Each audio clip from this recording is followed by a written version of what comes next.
Yes, of course, King Rat also gave me the opportunity to direct Johnny Mills for the first time. And John had always been an icon in my eyes, uh, right from seeing him for the first time on stage in a play by his wife called Men in Shadow. And I thought, that's the sort of actor I'd love to be, not that I ever did. And Johnny himself models his career in a funny sort of way on Jimmy Cagney, because Johnny was a hoofer, you know. I mean, Johnny could dance, tap dance, play.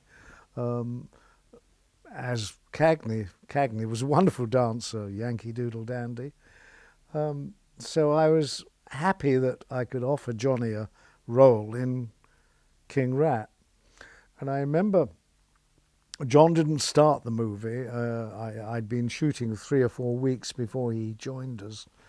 And he came on and he had a rather smart uniform and didn't look like the other soldiers. And I thought, how am I going to deal with this?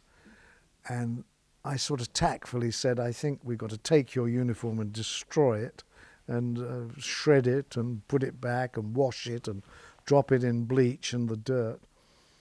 And will you do me a favour? In the first sequence, he had to arrive at the British hut, which has been turned over by the Japanese because they found a radio.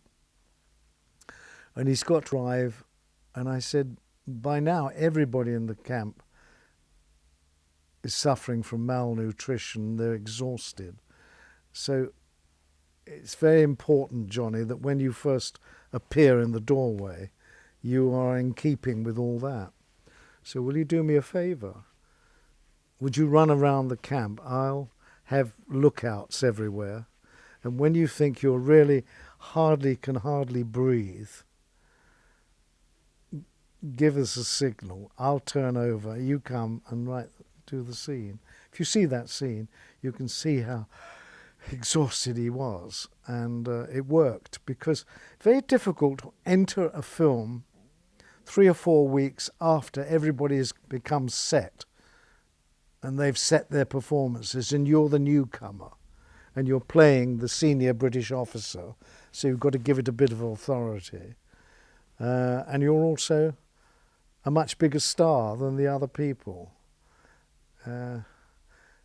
It's a very delicate balance to get right, but I think Johnny gets right.